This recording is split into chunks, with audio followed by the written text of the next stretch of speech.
안녕하세요. 반갑습니다. 오래간만입니다. 요즘에 너무 바쁘고 정신없어서 강의를 못 올렸는데 이번에는 요청받은 강의가 있어서 한번 올려보도록 할게요. 한 그리움이 다른 그리움에게 라는 시입니다. 자, 그러면 우리가 시 수업으로 들어가 보도록 할까요? 자, 우리가 본격적인 시 수업으로 들어가기 전에 우리가 이제 단원명 한번 볼까요? 이제 문학의 해석과 생활화 있잖아요. 자, 그러면 거기에 관련된 우리 여기에 연관된 이제 학습 목표를 먼저 보도록 합시다. 보는 게 중요하니까 보는 겁니다. 자, 그럼 우리가 이제 이 단원에서 해야 될 게 뭐냐면 주체적인 관점에서 나만의 관점을 가지는 게 중요해요. 그 관점에서 문학작품을 해석하고 평가할 수 있다가 학습 목표잖아요. 중요한 포인트는 뭐예요? 나만의 생각, 나만의 관점을 가지고 문학작품을 해석하고 내가 문학작품을 평가할 수 있다라는 거예요. 중요한 포인트는 뭐냐면 해석하고 평가하는데 내 마음대로 하면 되겠어요? 안 되겠어요? 안 되겠죠. 어떤 기준과 그리고 근거가 필요하겠죠? 어떤 기준에 의해서, 어떤 근거에 의해서 문학작품을 이렇게 평가하고 해석하는 거야? 라는 거가 중요하고요. 그리고 이제 뒤에 이제 문학을 즐기면서 생활하는 태도, 문학을 즐기면서 일상생활에서 문학을 즐기는 그런 태도를 보여줘야 되는데 그거는 뒤에 이제 학습 활동을 통해서 우리가 알 수가 있습니다.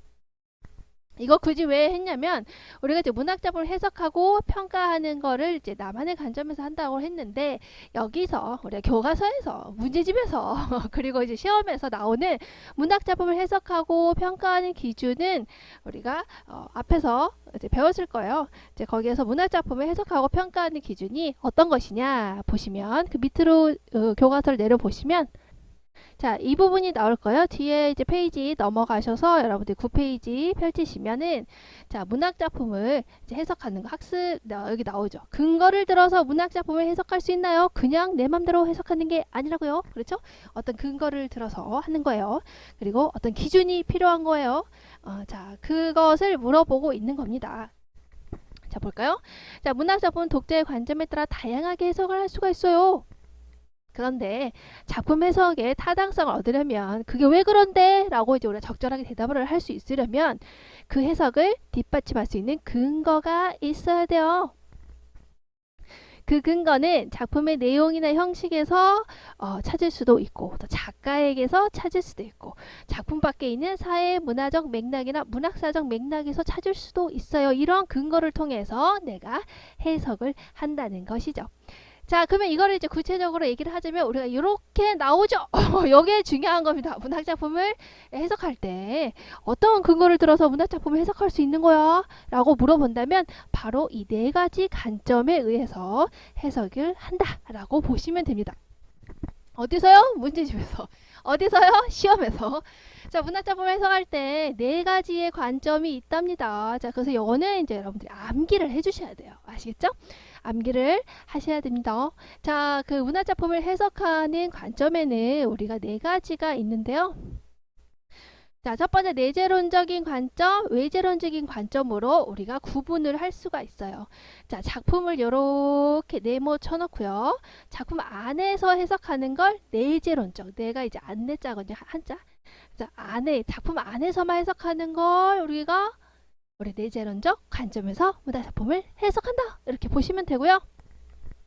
이 작품 밖에 있는 요 나머지 요소들은 작품 밖에 있잖아요. 바깥 외자거든요. 한자. 그래서 이것은 외재론적인 관점 요 세 가지는 외재론적인 관점이구나 이렇게 볼 수가 있어요. 이제 보시다시피 선생님 목 상태가 별로 좋지 않아서 좀 강의를 못 찍었거든요. 그냥 감안하고 들어주세요. 자, 작품 안에서 우리가 해석하는 걸 내재론적인 관점이라고 한답니다. 그래서 이렇게 포인트만 집어놨어요. 자, 작품에 있는 어떤 문체라든가 작품에 있는 표현상의 특징이라든가 우리가 이 시에서 나오는 거 생각해 볼까요? 뭐 수미상관의 구조를 사용했다든가 뭐 도치법을 사용했다든가 뭐 가정법을 사용했다든가 뭐 이런 거 있죠. 작품 안에서만. 작품의 이제 구조만 보고 이 작품 자체만 보고 그러니까 작품 자체만 보고 해석하는 걸 우리가 내재론적인 관점이다 라고 보시면 됩니다. 자, 작품은 누가 썼나요? 작가가 썼죠. 작품 밖에 있는 작가가 썼어요. 자, 이 작가에게 주목해서 우리가 해석을 한다라고 생각을 해보세요. 그럼 우리가 이제 예를 이제 들어서 예를 들어서 윤동주 시인의 시라고 생각하죠. 작품이 윤동주 시인의 시라고 생각을 해보시면 우리가 어떤 시를 접할 때 윤동주 시인은 성찰하고 부끄러움을 많이 표현을 했겠죠. 많이 표현했죠. 했겠죠는 뭐예요? 했죠. 여러 윤동주의 작품에서. 그러면 이 시도 아마 윤동주 자신의 어떤 성찰과 부끄러움이 드러나 있을 거야 라고 작가에 의해서 작가를 생각하면서 문학 작품을 해석하는 걸 바로 우리가 표현론적인 관점이라고 해요. 작가가 표현했구나 이렇게 외우시면 됩니다. 자, 그럼 이 작품을 쓰고 이 작품을 읽는 독자가 있겠죠? 자, 독자는 이 작품을 읽고 어떤 효용성을 느낄 거예요. 자, 효용이라고 하는 것은 우리가 이제 사전 찾아보시면 어떤 쓸모 같은 거예요. 나에게 어떤 쓸모가 있지? 어떤 나에게 감동이 있지? 근데 누구 중심에서? 독자 중심에서. 그래서 여러분들 문제 풀 때 독자가 감동을 받았다. 독자가 어떤 가치를 받았다. 윤동주 시인의 시를 읽고 난 너무나 감동을 받았어. 윤동주 시인의 시를 읽고 나는 이러이러한 점에서 깨달았어. 이런 걸 누가? 독자의 관점에서 내가 이 작품을 그렇게 받아들였어 라고 우리가 나온다면 그것은 효용론적인 관점에서 작품을 해석했구나 라고 볼 수가 있죠. 자, 그리고 마지막 하나, 자, 작품을 둘러싸고 있는 여러 가지 사회문화적 상황이 있겠죠. 윤동주 시인이 살았을 시대는 언제겠어요? 일제시대겠죠. 그럼 작품을 해석할 때 일제시대라는 시대를 생각해보면 이 작품은 이러이러한 내용을 담고 있는 것 같아. 우리가 핍박받고 있었던 그런 시대라는 걸 생각하면 이 작품은 이런 내용을 담고 있는 것 같아. 시대, 그죠? 사회, 문화, 둘러싸고 있는 시대, 그리고 억압받고 있는 현실, 역사 이런 거 있죠? 이런 현실을 반영한 것 같아. 그런 걸 우리가 이제 유식하게 사회 문학사적인 맥락이라고 합니다. 이제 사회는 우리 아시죠? 둘러싸고 있는 사회. 그리고 문학사적은 우리가 이제 우리가 문학사적으로 이렇게 싹 이어가잖아요. 일제 시대가 있었고, 뭐 조선 시대가 있었고, 뭐 이러죠. 그런 맥락에서 볼 때 이 시는 이렇게 해석할 수가 있어. 일제시대라는 시대를 반영하고 있는 것 같아. 반영론적인 관점에서 우리가 문학작품을 해석했다라고 보시면 됩니다. 그러니까 우리가 앞에서 문학작품을 해석하는 거 나왔었잖아요. 아무렇게나 우리가 해석을 하는 게 아니고 이제 시험 문제를 볼 때 문학작품 해석을 할 때 어떤 근거가 있어야 된다고 했잖아요. 그러니까 아까 말했죠. 이제 근거가 있어야 돼. 그 근거가 작품에서 나왔어. 그러면 내재론적인 관점. 작가에게서 나온 것 같아. 윤동주라는 작가를 잘 표현한 것 같아. 표현론적인 관점. 사회문화적 맥락, 우리가 일제시대라고 하는 그런 시대를 반영한 것 같아. 반영론적인 관점. 그리고 독자, 내가 이거 읽으니까 너무나 감동을 받았어. 누가? 독자가. 그럼 효용론적인 관점에서 작품을 해석했구나. 이렇게 네 가지 관점에서 여러분들이 잘 알고 있어야 합니다. 알겠죠? 이 작품을 딱 그려놓고 작품 안에서는 내재적. 작품 밖에 있잖아. 독자, 사회문화, 작가 다 밖에 있잖아요. 이 나머지들은 외조론적인 관점으로 묶을 수가 있다라는 것을 잘 알아두시면 될 것 같아요. 그래서 문학작품을 해석하는 이 네 가지 관점 여러분들이 꼭 알아두시면 좋을 것 같습니다. 자, 그러면 시 내용으로 들어가 보도록 할까요? 자, 그럼 본문 해설로 들어가 보도록 합시다. 앞에서 설명했던 문학작품을 해석하는 네 가지 관점 있죠? 이거는 이제 수능 기출이나 여러분들 모의고사 풀 때 많이 나오기 때문에 개념으로, 아주 기본적인 개념으로 정리를 해두시는 것을 추천드려요. 자, 그러면 한 그리움이 다른 그리움의 시를 보시면 우리가 거기 이런 그림이 나와 있잖아요. 그래서 여기 보시면 이렇게 사람으로 이렇게 되어 있죠. 그래서 여러분들 이렇게 생각하시면 될 것 같아요. 어떤 그리움을 가지고 있는 사람이 또 다른 또 어떤 그리움을 가진 사람에게 지금 서로가 서로를 이해하고 공감하는 그런 과정을 그린 시구나 라고 보시면 될 것 같아요. 어떤 그리움을 가지고 있는 사람, 뭐 예를 들어서 우리가 이제 뭐 반려동물이 하늘나라로 갔을 때 뭐 이 사람은 이제 개가 갔고 이 사람은 이제 고양이가 그렇게 됐다라고 생각하시다면 이 사람은 개를 그리워하고 있는 사람이죠. 얘는 고양이를 그리워하고 있는 사람이죠. 이 두 사람이 만나면 서로를 어떻게 할까요? 이해하고 공감할 수 있겠죠. 자, 그런 내용을 담고 있는 시가 바로 한 그리움이 다른 그리움에게 라고 하는 시라고 생각하시면 됩니다. 그래서 이게 보시면 시인이 이 시인 같은 경우에는 어떤 느낌을 가지고 있는 시인이냐 보시면 사람을 향한 따뜻한 시선, 그쵸? 연민, 불쌍하게 여긴다는 거예요. 서정적인 언어로 굉장히 이제 아름다운 그런 언어로 정서를 표현한 언어로 이제 풀어내는 시인으로 평가받고 있다. 사실은 이제 뒤쪽에 우리가 이제 시험에 많이 나오는 시 같은 경우에는 이제 저문강의 사불시코라고 하는 시가 제일 많이 나와요. 그래서 보시면 이것도 역시 서로 이제 그런 이 시에서 나오는 사람들을 굉장히 이제 연민의 시선으로, 안타까운 시선으로, 그리고 공감하고 이제 그런 내용이 담겨져 있는 시라고 생각을 하시면 됩니다. 자, 그러면 볼까요? 어느 날 당신과 내가, 당신이 나오고요. 내가 나오죠. 아까 이 그림 생각하시면 될 것 같아요. 여기 당신일 수 있고 나일 수 있고 얘가 나일 수 있고 당신일 수 있고 그렇죠? 하지만 둘의 공통점은 뭔가 이제 그리움을 가지고 있는 사람이라는 거죠. 당신과 내가 날과 시로 만나서 라고 돼 있죠. 이건 날실과 시실을 말하는 거예요.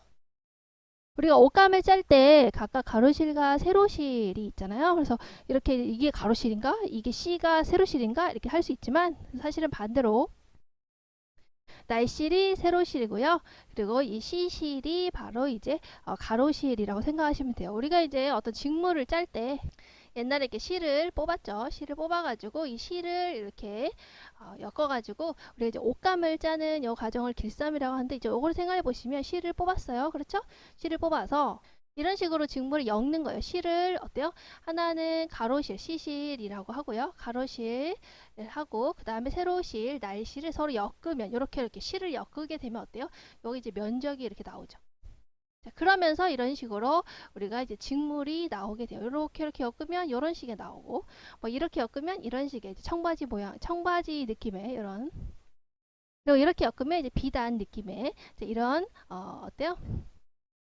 이런 느낌의 이제 직물이 창조가 된답니다. 그러니까 어쨌든 날실과 시실로 서로 이제 우리 둘이 엮어지게 된다. 우리 둘이 그렇게 막 뒤엉키게 엮어지게 된다면 아까 날실과 시실이 얽히게 되면은 뭐가 된다 그랬어요? 어떤 직물이 만들어진다라고 했죠. 그래서 날실과 시실 이렇게 실이 서로 이렇게 얽히고 그냥 나와 당신이 당신과 내가 서로 이렇게 엮이게 되면은 어떤 직물이 나오죠? 그래서 뭐가 나요? 날과 시로 만나서 하나의 꿈을 엮을 수 있다면 자 이렇게 날실과 시실이 엮어서 직물이 나오는 걸 하나의 꿈이 됐다.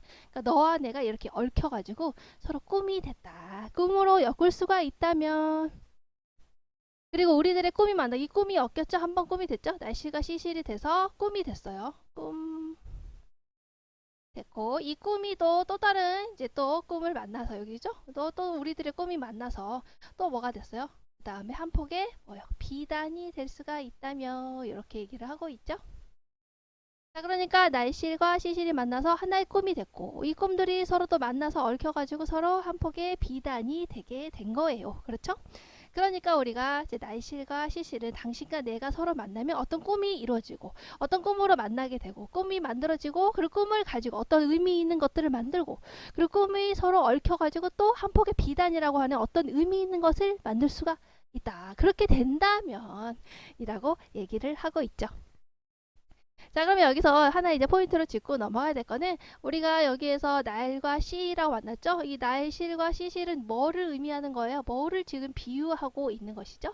앞에 있는 당신과 나를 비유하고 있는 것이죠. 그래서 우리 보시면 그래 날실과 시실은 지금 이렇게 날씨가 시실은 뭔가 비유의 방법을 쓰고 있어. 우리가 비유에서 두 가지가 있죠. 직유하고 은유가 있는데 직유는 뭐뭐 같이처럼으로 원관념과 보조관념을 연결을 하는 거였잖아요. 근데 뭐뭐 듯이처럼 막 그렇게 직접적으로 연결하고 있지 않죠. 그러니까 이 비유 중에서도 은유의 방식을 써가지고 사용을 하고 있구나 우리가 이제 하나 체크를 해둘 수 있어요. 그러니까 당신과 내가 날실과 시실로 서로 만나서 이렇게 의미 있는 어떤 꿈, 의미 있는 꿈들 그리고 의미 있는 비단을 만들 수 있게 된다면 이라고 했으니까 하나의 꿈과 이게 한 폭의 비단은 어때요? 당신과 내가 맺는 사랑의 결실 둘이 만나서 이렇게 된다면 이런 결과물이잖아요. 그래서 얘네 둘은 어때요? 서로 이제 결과물 꿈은 서로 이제 결과물이 되겠죠. 그 결과물이 뭔데? 바로 사랑의 결실이라고 하는 겁니다. 알겠죠? 이게 결과물. 자, 그리고 보시면 또 하나 체크해둘까라고 한다면, 자, 당신과 내가 날실과 시실로 서로 이렇게 얽혀져가지고 꿈을 엮을 수만 있다면 좋겠다. 그죠? 한 폭의 비단이 된다면 좋겠다. 근데 지금은 한 폭의 비단이라는 거예요? 아니라는 거예요? 한 폭의 비단이 되면 좋겠다라는 거니까 아직은 한 폭의 비단이 안 된 거죠. 서로 둘이 만나서 이렇게 뭔가 의미 있는 존재를 아직 만들지 못했다. 의미 있는 어떤 걸 만들지 못했다라는 거죠. 하나의 꿈을 엮을 수 있으면 좋겠다라고 하는데 아직 하나의 꿈을 엮지 못했다라는 것을 알 수가 있겠죠. 자, 그러니까 서로 뭔가 그리워하고 있는 어떤 뭐 개를 그리워하고 있는 사람 그리고 고양이를 그리고 있는 사람이 서로 만나서 우리 둘이 서로를 이해하면서 하나의 꿈을 엮어지고 수 있으면 좋을 텐데 우리가 서로 이해를 하면서 한 폭의 비단이 되면 좋을 텐데 서로 이해할 수 있는 폭이 크잖아요. 우리가 고양이를 떠나보낸 사람이 강아지 떠내보낸 사람을 이해할 수 있죠. 강아지 떠내보낸 사람이 고양이를 떠나보낸 사람을 이해할 수 있는 거잖아요. 그렇죠. 그러니까 우리 둘이 있어야 뭔가 그런 의미 있는 그런 것들을 만들 수 있는데 아직은 그랬으면 좋겠다. 그렇게 있으면 좋겠다. 된다면 좋겠다. 라고 말하고 있죠. 그러니까 아직은 그렇지 못하다라는 걸 얘기를 하고 있어요. 자, 이거 뭐가 쓰인 겁니까? 바로 가정법이 쓰였다. 이렇게 됐으면 좋겠다라고 하는 가정법이 쓰였다라고 보시면 됩니다. 가정법은 왜 쓰이는 거예요? 우리가 이제 그러면 좋겠다, 이러면 좋겠다 라고 하니까 일단 강조하기 위해서 쓰이는 것이고 그리고 지금은 그렇지 않다라는 거죠. 내가 공부를 잘했으면 좋겠다. 근데 아직은 못하는 거죠. 그러면 아직은 잘하는 게 아니다라는 거를 나타내고 있죠. 그러니까 어떤 여운, 그러니까 지금은 그렇지 않다라고 하는 것을 나타내고 있다라는 걸 알 수가 있습니다. 자, 이게 지저분하니까 이제 지우도록 할게요. 이렇게.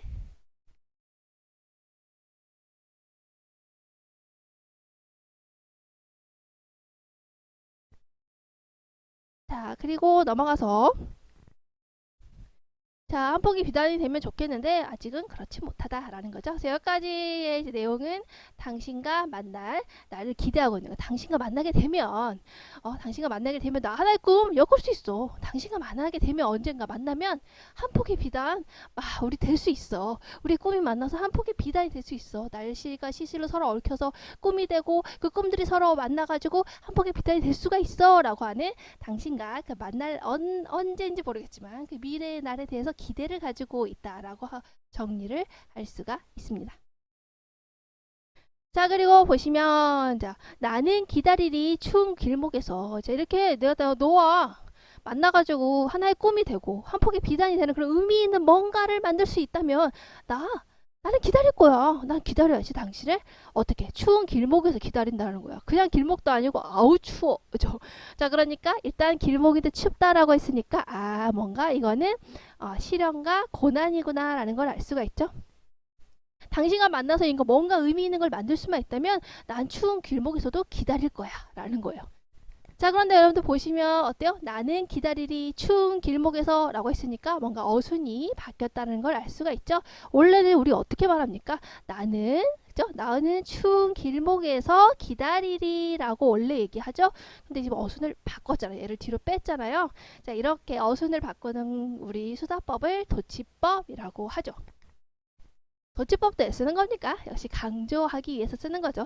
나는 기다리는 거야. 나는 기다리리 추운 길목에서 라고 한다면 기다리는데 이 사람 되게 추운 길목에서 기다리고 있구나. 우리가 이제 여기에 주목을 하게 되죠. 그래서 도치법을 쓰게 되면 이제 강조하게 되는 거야. 그러니까 나는 이렇게 너와 의미 있는 뭔가를 만들 수 있으면 이런 추운 길목이라도 기다릴 거야 라고 하는 게 나와 있죠.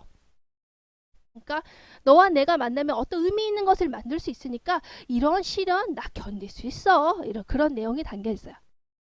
오랜 침묵과 외로움 끝에 침묵 말 안 하고 있는 거죠. 말 안 하고 그런 외로움이 겨 있는 그런 상황에서도 나는 어떻게 기다린다라는 것이죠. 그러니까 역시 이것도 시적 화자가 처한 어떤 시련과 고난을 의미하는 시어구나라고 보시면 됩니다. 이렇게 공통된 의미를 가지고 있는 시어는 여러분들이 잘 체크를 해두시는 게 좋겠죠. 딱 4개니까 시험 문제 되기 딱 좋네. 그쵸? 4개 하고 하나는 다른 거 이렇게 해가지고 5개 오지선다로 나올 수 있겠죠. 자, 오랜 침묵과 외로움 끝에 한 슬픔이 다른 슬픔에게, 이것도 어떻게 생각하면 될까요? 한 슬픔을 가지고 있는 사람이 다른 슬픔을 가지고 있는 사람에게 라고 생각하시면 되겠죠.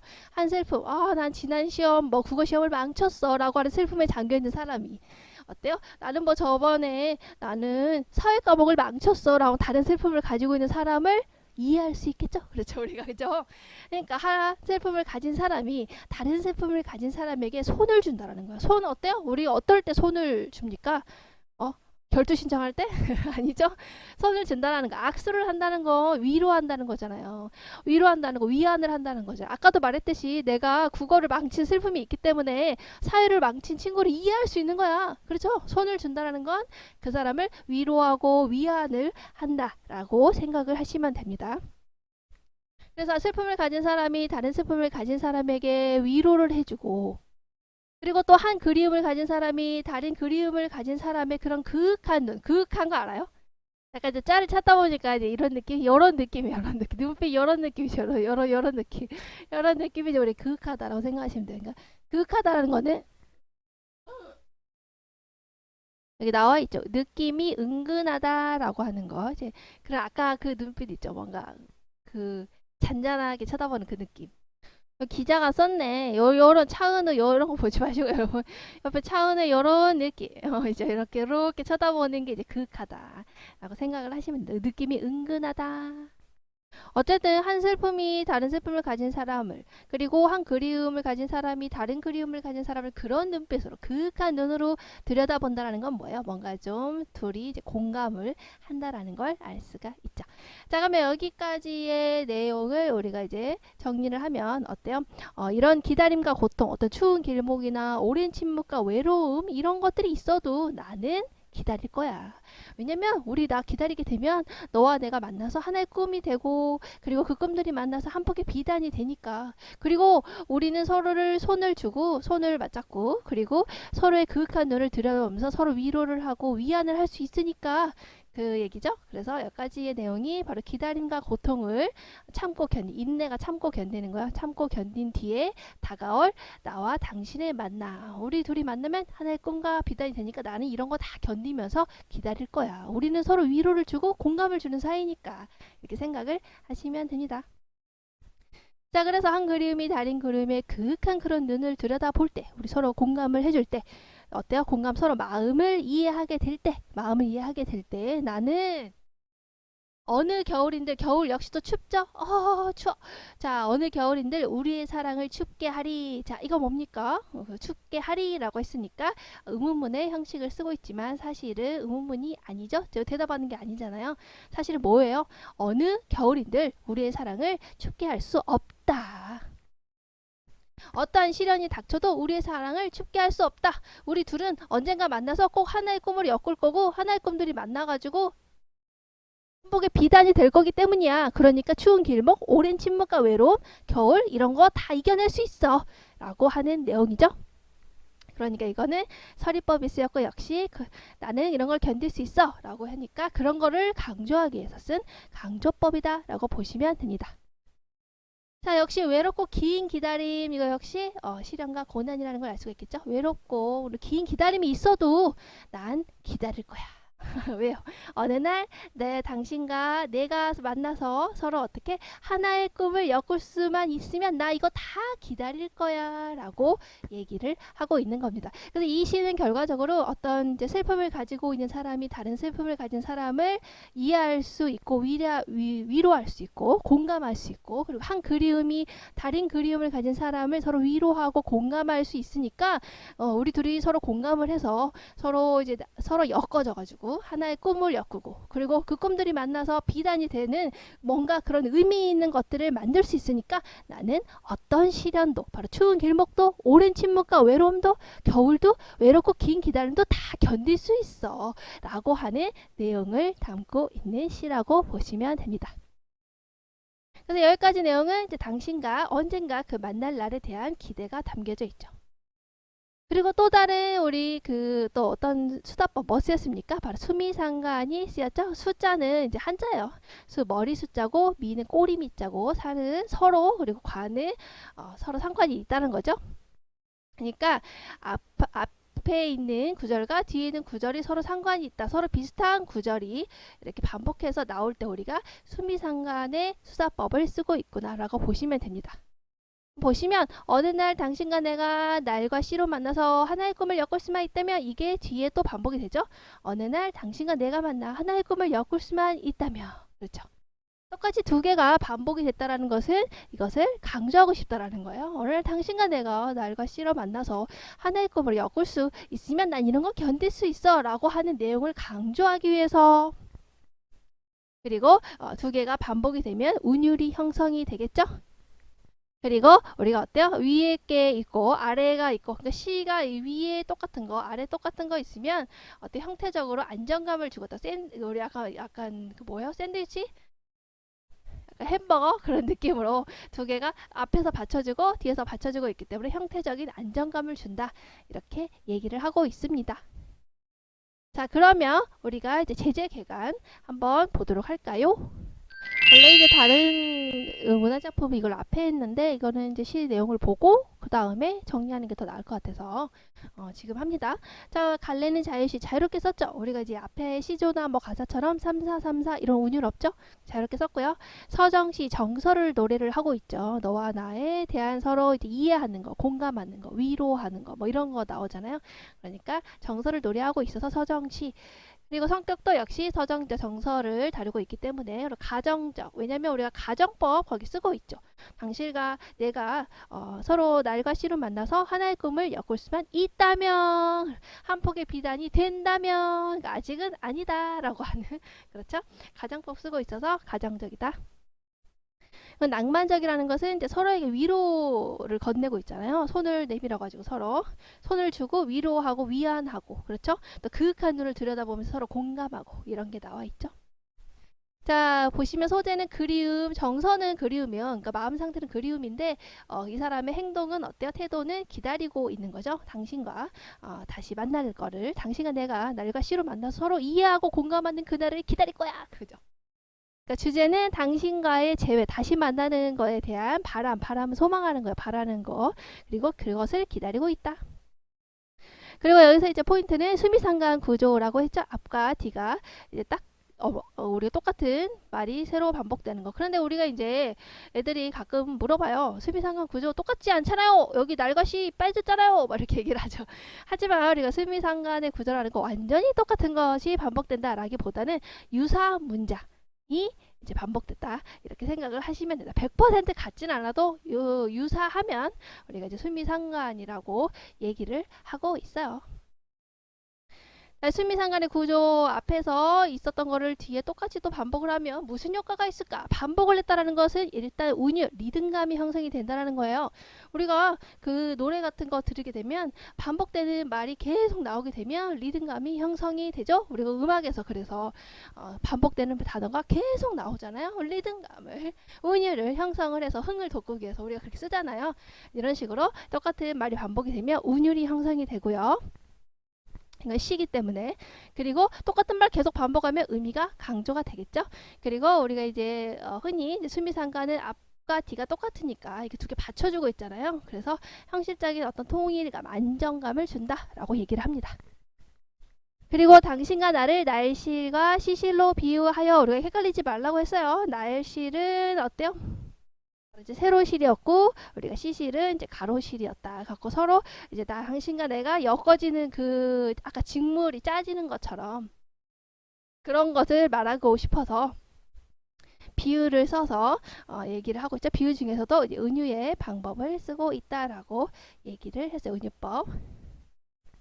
자 그리고 가정법 활용하고 있죠. 아까 말했듯이 하나의 컵을 엮을 수만 있다면 한 폭의 비단이 된다면 이렇게 얘기하고 있죠. 그래서 당신에 대한 그림의 정서를 강조하고 여운을 남긴다. 왜 여운이 남아? 지금은 그렇지 않다는 거야. 아직은 하나의 컵을 엮지 못했어. 한 폭의 비단이 되지 못했어. 라고 하는 여운이 남겨져 있죠. 그리고 도치법 우리 또 하나 했었죠. 도치법도 하나 뭐였어요? 나는 기다리리 추운 길목에서 라고 했었죠. 원래는 나는 추운 길목에서 기다리리 였는데 어순을 바꿔서 나는 기다리리 추운 길목에서 라고 하면 뒤에 나오는 추운 길목이 강조되는 효과가 있다 라고 얘기를 했었습니다. 시적 화자의 태도에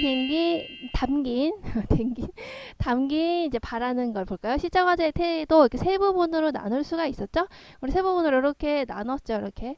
자, 세 부분으로 나눠서 첫 번째는 당신과 함께 결실을 만들고 싶은 그런 간절한 마음을 드러내고 있다. 간절한 마음을 드러내고 있다. 바로 어때요? 당신과 만나서 어떤 하나의 꿈을 엮고 싶다. 우리의 꿈들, 그리고 그 엮어진 꿈들이 만나서 또 한 폭의 비단을 만들고 싶다라고 하는 자신의 바람이 들어가 있죠. 자, 시적 화자는 당신을 기다리면서 오랜 침묵과 외로움, 슬픔을 서로 위로하고 있다라고 볼 수가 있죠. 그래서 이렇게 춥고 오랜 침묵과 외로움 다 견딜 수 있어. 왜냐면 언젠가 우리 둘이 만날 거기 때문에. 그래서 당신을 기다리면서 오랜 침묵과 외로움, 슬픔 기다리면서 위로하고 있다. 자, 그리고 마지막은 어때요? 당신과 이렇게 추운 겨울이어도 우리의 사랑을 막을 수는 없어. 외롭고 긴 기다림 끝에 우리는 만날 거기 때문에 라고 얘기를 하고 있죠. 그러니까 시적 화자는 그런 기다림의 끝에서 당신과의 만남을 바라고 있죠. 자, 그래서 우리가 1에서 5행 같은 경우에는 당신과 만나서 사랑과 기다림의 결실을 맺기를 소망하고 있죠. 우리가 언젠가 꼭 만나가지고 하나의 꿈을 엮자. 그리고 그 꿈들이 엮어서 또 한 폭의 기단을 만들자라고 하는 거. 자, 6행에서 10행까지는 어떠한 고난과 시련도 이겨낼 수 있다라고 하는 어떤 의지를 표현하고 있죠. 왜냐면 언젠가 우리는 꼭 만나서 이렇게 만나가지고 꿈을 엮고 꿈들이 만나서 비단이 될 거기 때문에 나는 추운 길목과 오랜 침묵과 외로움을 견딜 수 있어. 자, 11행에서 15행까지는 어때요? 외로움과 기다림의 시간을 거쳐서 당신과 다시 만나서 사랑의 결실을 내가 꼭 이루어야지 라고 해서 다시 만나고 싶다. 재회하고 싶다. 우리는 꼭 다시 만나서 사랑의 결실을 이루자 라고 하는 게 이렇게 마지막 내용에 담겨져 있었습니다. 그리고 이 시에 나와 있는 표현 방법을 우리가 잘 체크를 해둡시다. 별표를 해두시고 뭐 나왔어요? 우리가 하나 나왔던 거 바로 수미상관 나왔었죠? 유사한 문장을 첫 부분과 끝 부분에 반복적으로 배치하고 있죠? 어떤 문장이 배치가 되어 있었습니까? 유사한 문장이 배치됐었던 거 바로 이거죠? 어느 날 당신과 내가 날과 시로 만나서 하나의 꿈을 엮을 수가 있다면 이게 또다시 어느 날 당신과 내가 만나 하나의 꿈을 엮을 수만 있다면 이렇게 또다시 반복이 되고 있더라.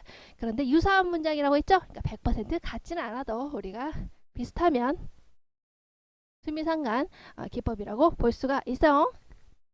자, 가정법 있었죠? 하나의 꿈을 엮을 수만 있다면, 한 폭의 비단이 된다면, 아직은 한 폭의 비단 안 됐어요. 아직은 하나의 꿈을 엮을 수가 없었어요. 그렇죠? 그래서 미래 상황을 가정을 했죠? 그랬으면 좋겠다. 우리가 if이죠? 그렇게 됐으면 좋겠다. 그래서 화자의 정서를 강조하고 이렇게 됐으면 좋겠다 라고 하는 내 마음은 강조하고 있죠. 여운을 남기고 있어요. 왜냐하면 지금은 아니기 때문에. 자, 도치법 앞뒤의 문장의 어순을 바꾸어서 사용을 하고 있죠. 문장의 어순은 어디서 바꿨어요? 나는 기다리리 추운 길목에서죠. 원래는 나는 추운 길목에서 기다리리인데 추운 길목을 뒤로 이렇게 빼서 강조를 하고 있는 거죠. 그래서 이거는 이제 도치법이 쓰여서 역시 강조를 하고 있다.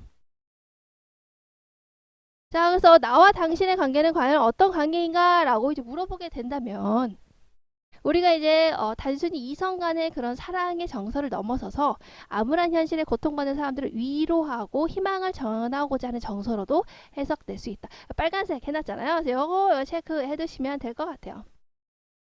나와 당신의 관계는 단순히 이제 사랑하는 그런 관계라기보다는 좀 더 넓게 생각을 해본다면 시적 화자는 당신, 그러니까 나와 당신 나오죠. 거기 시에서 당신을 그리워하면서 한 그리움을 가진 사람이 다른 그리움을 가진 사람을 서로 위로하고 있죠. 그러니까 우리는 서로 그런 그리움을 가지고 있기 때문에 위로할 수 있어. 그렇죠? 또 한 슬픔을 가진 사람이 다른 슬픔을 가진 사람을 또 위로할 수 있죠. 위안할 수 있죠. 자, 우리가 서로를 이해할 수 있다라고 했잖아. 그렇죠?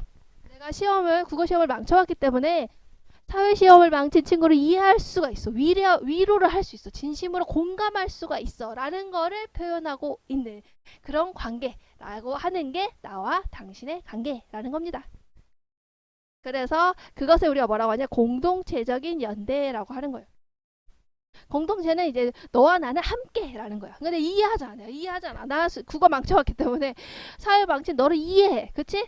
우리는 하나야. 그치? 우리는 따로따로 가지고 서로 하나야 함께하는 거야. 이게 공동체적이라는 거거든요. 구성원들이 서로 하나로 모이는 거. 그래서 이렇게 우리가 서로 하나로 모여서 하나의 뜻을 이룰 수가 있어. 그렇게 얘기를 하죠.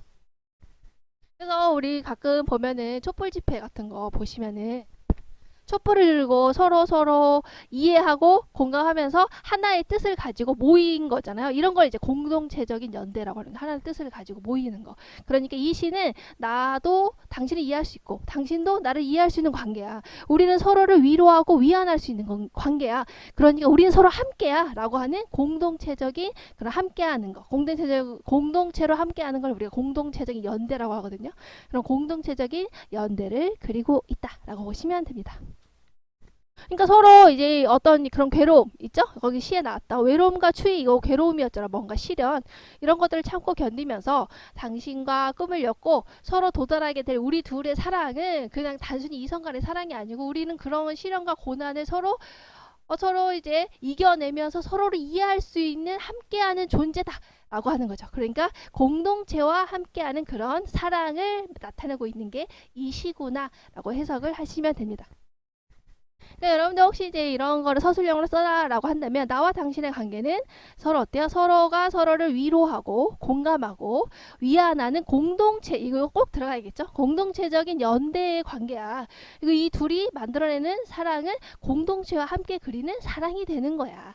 우리는 함께다라고 하는 것을 드러내고 있는 그리고 난 너를 이해한다, 난 너를 공감한다, 위로한다라는 것을 드러내고 있는 그런 관계구나 라고 여러분들이 나중에 뭐 서술형이나 뭐 아니면은 뭐 문제로 나오면 그렇게 답을 찾으시면 될 것 같아요. 자, 그리고 주요 시어의 의미 있었죠? 자, 나의 실과 시실, 당신과 나, 내가 당신이 나의 실일 수도 있고 그럼 내가 시실이 되는 거죠. 당신이 시실이 되면 내가 나의 실이 되는 거죠. 어떤 실에 이렇게 비유를 했다라는 거.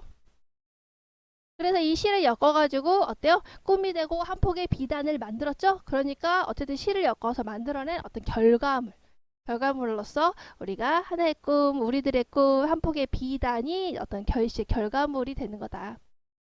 그리고 이제 또 하나 있었죠. 추운 길목, 오랜 침묵과 외로움, 그리고 뭐 겨울, 외롭고 긴 기다림 뭐 이런 거 있었죠? 이런 거는 다 어때요? 바로 시련, 고통 이런 거 얘기하는 거죠. 그러니까 시자 과자가 직면하고 있는 암담하고 괴로운 현실을 나타내고 있는 시어구나 라고 보시면 됩니다. 자, 그래서 여러분들 주요 시어의 의미도 꼭 체크를 해두시는 게 좋을 것 같아요. 이거 만나서 이런 결과물을 만들어내는 거 그리고 우리가 시련과 고난 체크한 거 있었죠? 그거 한번 쫙 보시면 도움이 될 겁니다. 자, 그럼 봅시다. 이 작품에서 시실과 날실은 나와 당신을 비유한 것이다. 맞죠? 비유, 이제 은유법. 이 작품에서 시자 화자는 당신과의 재회에 회의적인 태도를 보이고 또 회의적이라는 것은 의심을 품는 거예요. 에이, 하지 말까? 뭐 이런 거 있죠. 에이, 뭐 만날 수 있겠어. 이렇게 생각하는 게 회의적인 태도예요. 아니죠. 우리는 만날 거야! 라고 얘기하고 있잖아요. 아니죠. 회의적인 태도. 이 작품에서 시적 화자의 소망을 강조하기 위해서 첫 부분과 끝 부분에 유사한 구절을 반복한 거 뭐예요? 수미상관. 이 작품에서 시적 화자와 당신이 이루고자 하는 결실을 비유적으로 표현한 거 뭐였습니까? 한 폭의 비단이 된다면 이라고 했죠? 그러니까 시실과 날실 서로 얽혀서 우리가 한 폭의 비단이 된다면 한 폭의 비단 또 한 폭의 하나의 또 그 앞에 맨 처음에 나왔던 게 하나의 꿈이었죠? 그러니까 하나의 꿈이 돼서 시실과 날실이 서로 만나서 하나의 꿈을 엮었어. 그리고 그 하나의 꿈들이 우리의 꿈들이 계속 만나서 또 한 폭의 비단이 된다면 이라고 했죠? 그러니까 하나의 꿈과 한 폭의 기단은 바로 당신과 내가 이루고자 서로 만나서 얽혀서 이루고자 하는 어떤 의미 있는 그런 결실을 비유하고 있다 라고 보시면 됩니다. 자, 그럼 이제 학습활동 같이 보도록 합시다. 한 그림이 다른 그림에게를 감상하고 시어의 의미와 표현 방법을 파악해보자. 자, 꿈과 겨울의 의미를 짐작해보고 이건 시어의 의미하고 표현 방법을 파악하는 문제예요. 그러니까 시어와 그 표현 방법에 주목해서 보시면 될 것 같아요. 자, 이와 비슷한 의미를 지닌 시구를 찾아보자. 자, 꿈 같은 경우에는 이제 시어가 뭐였습니까? 이 두 사람이 이루고 싶은 그런 소망을 꿈이라고 표현을 했죠. 그래서 당신과 내가 날실과 시실로 만나서 꿈이 된다면, 하나의 꿈이 된다면 이라고 했으니까 이루고 싶은 소망을 얘기를 하죠. 그리고 그 꿈들이 모여서 또 비단이 되는 거죠. 그러니까 꿈이나 비단이나 서로 어때요? 시적 화자가 서로 만들어내고 싶은 그런 아름다운 결실을 의미하죠. 그래서 시적 화자가 지향하는 거, 원하는 거, 그리고 시실과 날실이 만들어내는 아름다운 결실을 의미한다. 이제 꿈. 그래서 시에서는 은밀하게, 우리가 정밀하게 보면, 정확하게 보면 날씨가 시실이 만나서 꿈이 되고 그 꿈들이 모여서 비단이 되는 거였죠. 그래서 꿈이나 비단이나 이루고 싶은 아름다운 결실을 의미하는 거다. 자, 우리 겨울을 볼까요? 자, 겨울 같은 경우에는 화자가 겪을 시련과 고난 이런 거 함께 이겨내야 될 어려움을 의미하는 시어였죠. 그래서 우리 그런 시어 많이 있었어요. 추운 길목, 오랜 침묵과 외로움. 우리 겨울, 외롭고 긴 기다림 이런 게 있었다. 그래서 우리가 시적 화자가 처한 시련과 고난을 이렇게 표현을 했다. 이걸 이제 극복을 하자 뭐 이런 거였죠. 그래서 보시면 4개니까 여러분들이 하나 더 추가해가지고 선생님이 다른 거 추가해서 내면은 우리 이제 오지선다형으로 이제 나올 수 있는 이제 그런 문제구나. 이건 시련에 해당되는 거. 그래서 겨울과 비슷한 거 찾아보시면 뭐 추운 길목이라든가 오랜 침묵과 외로움 이렇게 찾을 수 있죠. 두 번째, ECSM 표현 방법을 찾고 효과를 써보자. 이거는 이제 체크 해두세요. 별표를 켜놓으시고 잘 보시면 됩니다. 자, 뭐뭐가 있다면, 된다면 이라고 표현을 했죠. 시에서 하나의 꿈을 엮을 수만 있다면, 한 폭의 비단이 된다면 이렇게 표현을 했죠. 이제 그렇지 않다라는 거 나타내고 있었죠. 자, 그래서 이런 거를 우리가 이제 가정법이라고 한다. 현실에서 아직 이루어지지 않은 거. 미래 상황을 가정하면서 이제 그렇게 됐으면 좋겠다라고 하는 거. 시적 화자의 소망이 이루어지지 않은 현재는 이루어지지 않은 거야. 그러니까 미래에 이렇게 있다면, 이렇게 된다면 이렇게 하면서 그리움의 정서를 강조하고 있다. 나 기다리고 있어요. 이렇게 되기를 기다리고 있어요. 이렇게. 두 번째 보시면 기다리리 춥게 하리에서 종결음이 리를 사용해서 시상을 마무리한다 해서 이 리 같은 경우에는 뭐 있었습니까? 나는 기다리리, 나는 기다릴 것이다 라고 하는 의지를 나타내고 있는 거. 기다릴 거야. 그리고 여기서 이제 어느 겨울인데 우리의 사랑을 춥게 하리, 우리의 사랑을 춥게 할 수 있을까? 라고 하는 이제 의문문의 내용을 담고 있는 서리법 리가 있었죠. 그래서 이 리가 성격이 달라요. 우리가 이제 기다리리 했을 리 같은 경우에는 기다릴 거야 라고 하는 의지가 드러나 있는 리라고 보시면 되고, 춥게 하리 해서 리는 이제 의문문의 형식을 나타내고 있는 서리법의 리구나 라고 보시면 됩니다. 어쨌든 이 둘 다 어때요? 네, 어때? 추운 길목과 겨울과 같은 외부의 암담한 시련을 인내하고 당신에 대한 기다림으로 극복하고자 하는 시적 화자의 단호한 의지를 나타내고 있다. 그러니까 이것도 의지를 나타내고 있기는 한데, 네, 종결함이 리의 형식으로 본다면 우리가 의문문의 형식을 드러내고 있는 춥게 하리? 이렇게 춥지 않다라는 것을 드러내고 있지만 형식은 춥게 하리? 라고 하는 의문문의 형식을 드러내고 있는 리다라고 보시면 됩니다. 이건 처음부터 그냥 의지고요. 자, 그 다음에 표현 방법. 시의 첫 부분과 끝부분의 유사한 문장을 반복하는 거. 우리가 이거 뭡니까? 수미상관의 구조가 되겠죠? 시에서 어느 날 당신과 내가 날과 시로 만나서 하나의 꿈을 엮을 수만 있다면 과 어느 날 당신과 내가 하나의 꿈을 엮을 수만 있다면 이게 서로 이제 반복이 되고 있더라. 유사한 문장 구조를 반복하더라. 그래서 수미상관 같은 경우는 반복을 한다. 반복은 어때요? 운율감을 형성한다. 뭐 강조한다. 그리고 마치 이제 햄버거처럼 샌드위치처럼 앞과 뒤를 감싸고 있죠. 그러니까 구조적인 어떤 안정감을 드러내고 있다. 보시면 됩니다. 자, 주체적인 관점에서 이 시를 해석해보자. 아까 선생님 말했던 거 나왔죠.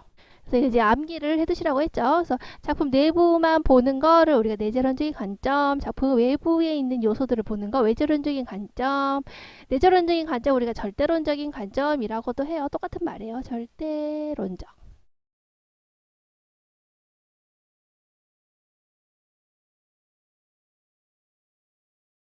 절대론적 관점, 이거 마우스로 쓰니까 이렇게 나온다는 거.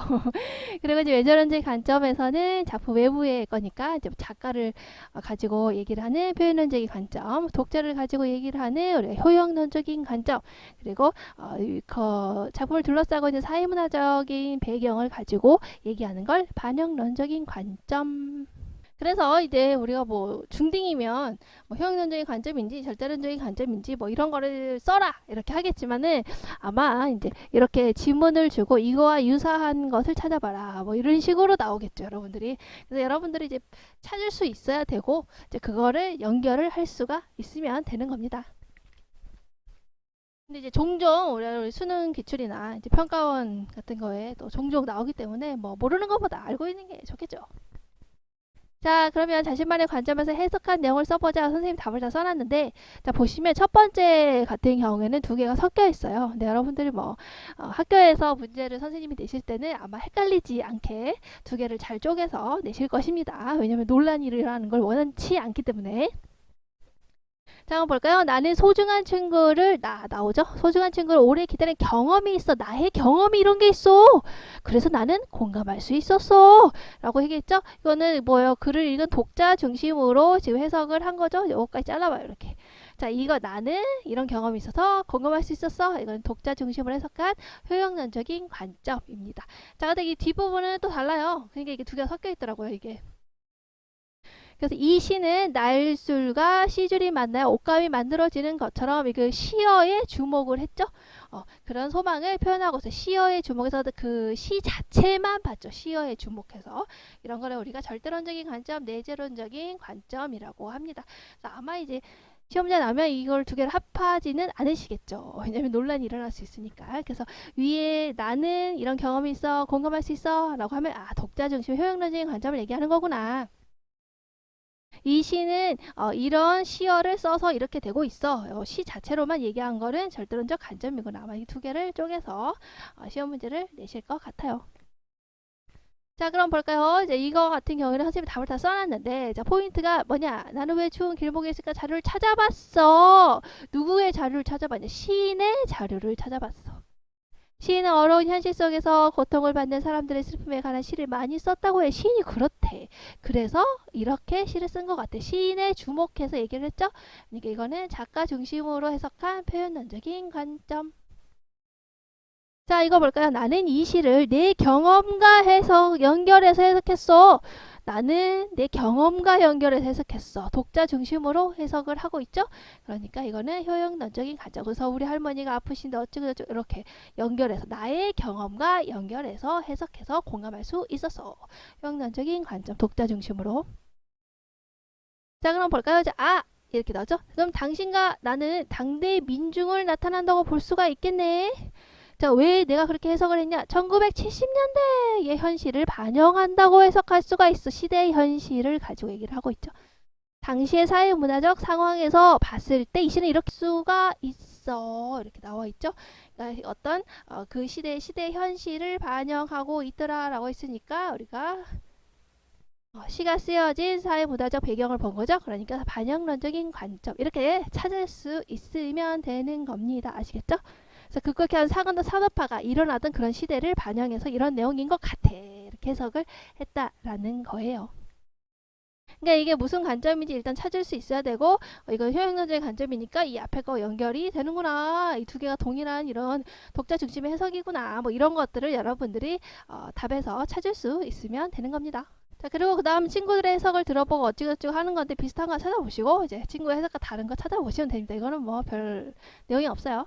자, 그 다음 넘겨보시면 이제 한영 시인의 시가 나와 있죠. 그래서 이것도 역시 문학작품을 해석하는 근거를 활용해서 해석하고 평가하는 내용이죠. 그러니까 앞에 뭐 절대론적인 관점, 반영론적인 관점, 효용론적인 관점, 표현론적인 관점을 가지고 생각하시면 되는 겁니다.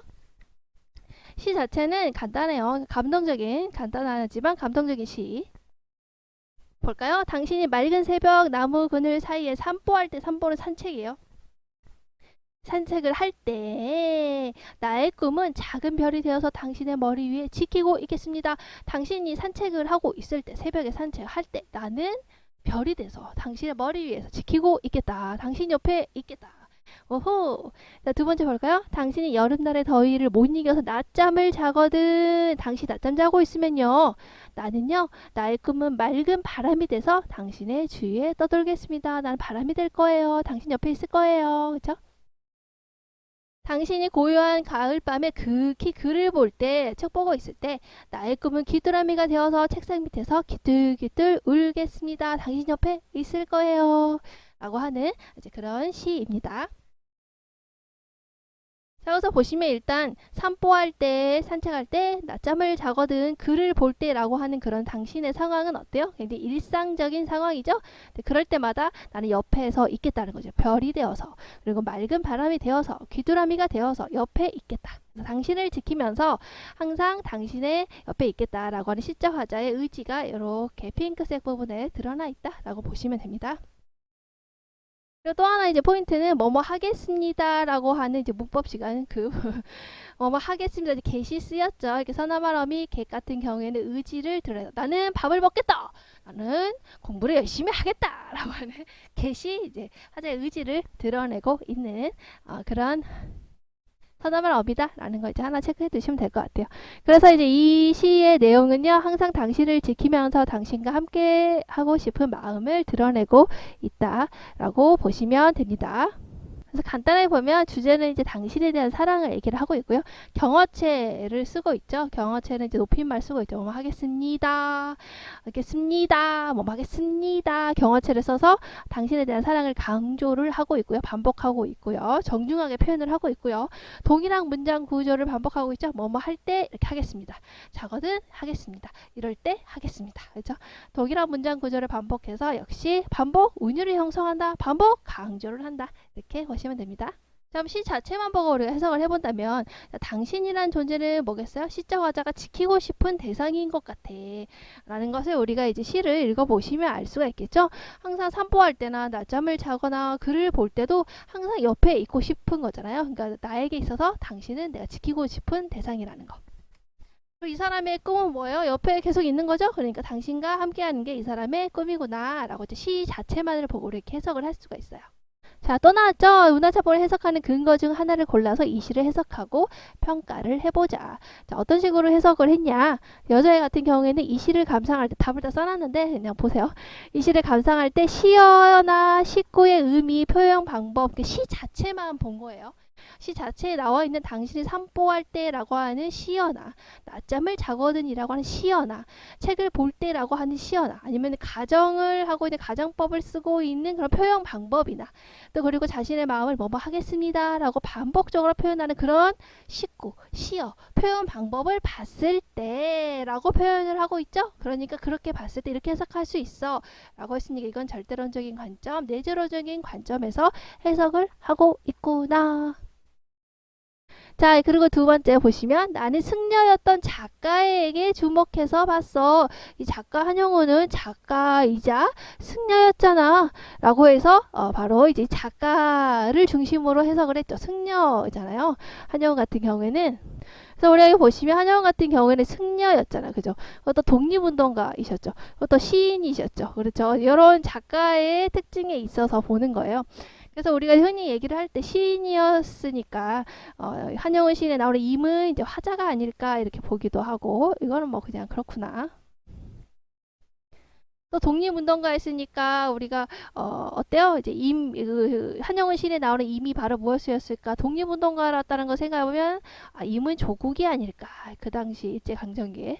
또 승려였다면 임 같은 경우에 누구일까? 바로 이제 우리 그 부처님이겠죠? 어떤 절대자가 아닐까? 이렇게 해석이 된다라고 하는 거예요. 그래서 어쨌든 이런 작가에 주목해서 해석을 했다라는 것은 이제 표현론적인 관점에서 바라봤구나 라는 걸 알 수가 있겠죠. 그래서 이런 승려였던 그런 작가의 특징에 의해서 본다면 이런 일상적인 상황 항상 그 옆에 있겠다고 하잖아. 이거는 불교의 구도자이기도 했던 시인이 절대자에 대해서 얘기하고 표현한 게 아닐까라고 해석을 했죠. 승려였다라고 하는 작가의 모습에 주목했다. 그러니까 이건 표현론적인 관점에서 해석을 했다. 보시면 됩니다. 그리고 이제 뭐 친구들과 공유해보고 자신의 생각을 정리를 해보자. 뭐 공감했다, 공감하지 않는다, 인상적이었다, 보완했으면 좋겠다. 이거는 그렇구나 하고 보시면 됩니다. 자, 그리고 또 하나의 작품이 나와 있죠. 자, 자신의 책을 소개하기 위해 누리소통망 SNS에 쓴 비평문이다. 자, 이게 볼까요? 쭉 보시면 이게 나의 라임 오렌지나무라고 하는 이제 책을 읽고 이렇게 비평문을 쓴 거예요. 이 책 읽어보셨습니까? 굉장히 감동적인 책이에요. 다음에 한번 읽어보세요. 선생님도 굉장히 어릴 때 읽은 것 같은데, 선생님 막 초등학교 때 읽은 것 같은데, 읽고 엉엉 울었던 그런 책이에요. 굉장히 감동적이고 아름다운 책입니다. 어쨌든 나의 라임 오렌지 나무라고 하는 이제 책을 읽고요. 이런 식으로 썼는데 우리가 이게 보시면 인물에 대해서, 그러니까 이 작품에 나와 있는 인물에 대해서 표현, 제재가 이랬다. 인물에 대해서 민기뉴가 있고 포르투갈 아저씨가 있고 이제 그 인물에 대해서 표현을 하고 있고요. 또 사건, 그 여기에 벌어지는 사건에 대해서 얘기를 하고 있고요. 그리고 여기 어떤 문체가 쓰였고요. 뭐 이런 식으로 표현을 하고 있죠. 그래서 이 소설에 뭐예요? 인물이나 사건이나 문체 같은 거를 가지고 지금 비평을 하고 있잖아요. 그럼 무엇을 어떤 관점을 사용해서 해석했다라고 볼 수 있나요? 어떤 작가의 그런 느낌이 드러나 있나요? 작가에 대해서 얘기를 하고 있나요? 아니죠. 그러니까 표현론적인 관점은 아니네. 그럼 현실 상황, 이 당시의 상황에 대해서 시대적 상황 나와 있나요? 안 나와 있죠. 그러니까 반영론적인 관점도 아니네.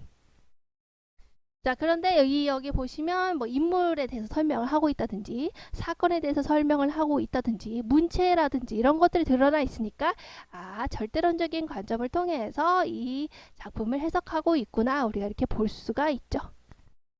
이런 식으로 여러분들이 이제 이렇게 작품이 나오면 해석을 하시면 됩니다. 자, 그리고 이제 마지막으로 또 하나 나온 거 우리가 이제 추가로 거기 보시면은 마지막 당 양귀자 이렇게 쭉 나오거든요.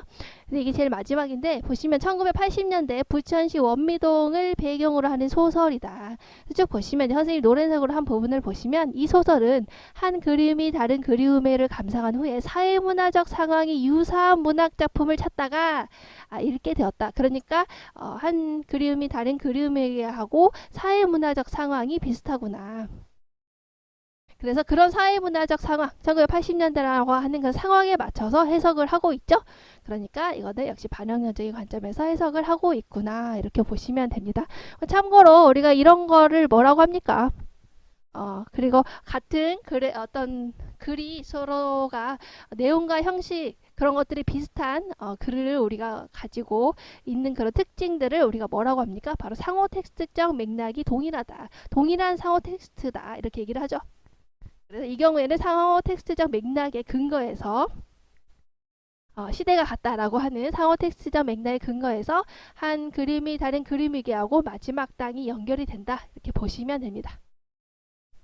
그래서 사회문화적 상황을 가지고 해석을 했으니까 반영론적인 관점에서 바라봤다, 이렇게 보시면 될 것 같습니다. 여기까지 하면 학습활동 마무리하겠네요.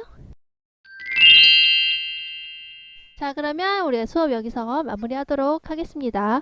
문제는 찾아봤는데 문제는 뭐 그냥 수업한 거 잘 읽어보시고 학습활동 잘 보시면 충분히 혼자서 다 풀 수 있는 정도의 수준이더라고요, 다들. 그래서 따로 해설을 하지는 않을게요. 자, 그럼 여기까지 하고 마무리하도록 할게요. 우리가 다음 시간에 다른 수업으로 만나도록 합시다. 다음 시간에 만나요. 안녕.